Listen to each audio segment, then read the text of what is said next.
Well, hello there, everyone.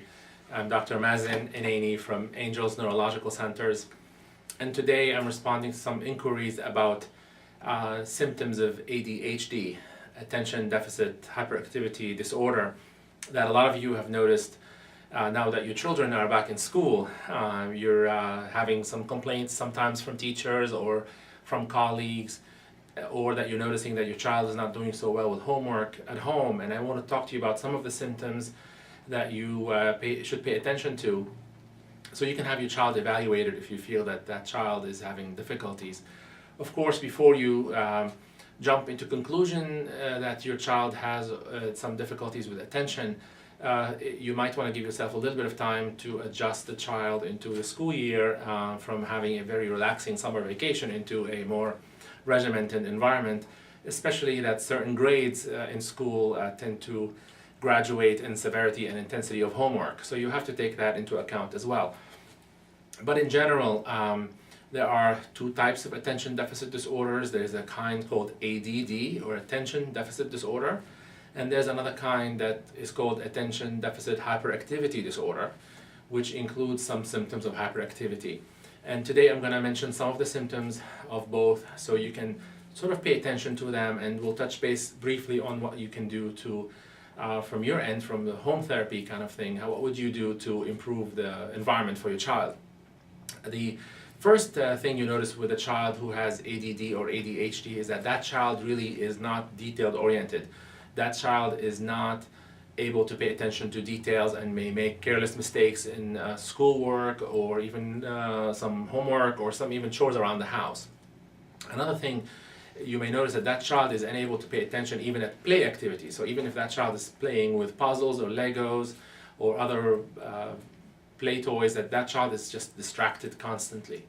One other thing you can notice, that the child is not organized in his or her living environment at home, that their room is very messy, or that they're losing a lot of the assignment that are given to them from school, or they're losing their pencil, they don't know where they place their homework.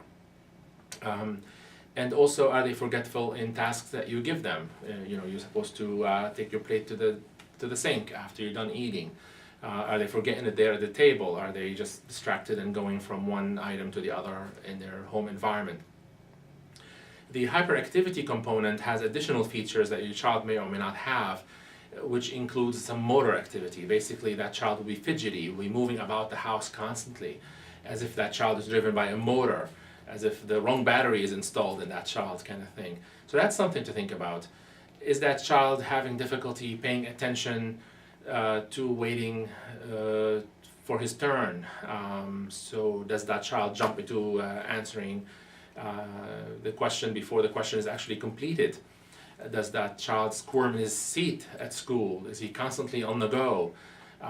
Is he climbing walls? Sometimes we see children who are really very hyperactive, that they cannot just sit even during examination here in the office. And there are many other features that you need to address with your provider, with your neurologist, if you feel that your child is having difficulties.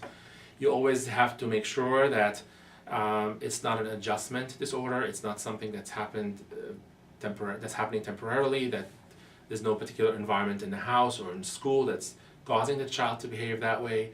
Also, your neurologist has to pay attention to make sure the child doesn't have depression or a mood disorder or other illnesses that can manifest themselves as hyperactivity. For example, thyroid disease, hyperthyroidism, or high thyroid can cause some of these symptoms.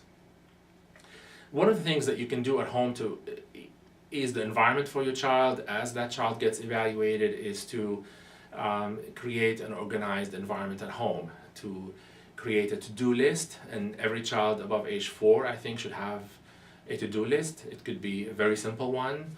A common one that I recommend is a dry erase board, or a month at a glance brand. That's one that you can try, or any other similar kind of product. And the child should write on that board what he or she are supposed to do for the day, including fun stuff like parties and play dates, etc. And then break those tasks into smaller portions, so that child can do the homework between 3 p.m. and 5 p.m. and between 5 p.m. and 6 p.m. is dinner, and then between 6 p.m. and 6:30 clean the room, and then maybe a little bit of TV just for them to relax, or music or play. So break big tasks into smaller ones and have them start the process of getting used to a to-do list and a calendar. But if you are suspicious that your child is having difficulty in school in terms of attention, the next step would be to visit a neurologist. And we'll be posting more on the subject down the line, but you can follow us on Facebook or Twitter, and you can view our website angelsneuro.com to view more videos on the subject, and you can even send us some questions and we'll be happy to answer them for you. So we'll see you soon with different videos.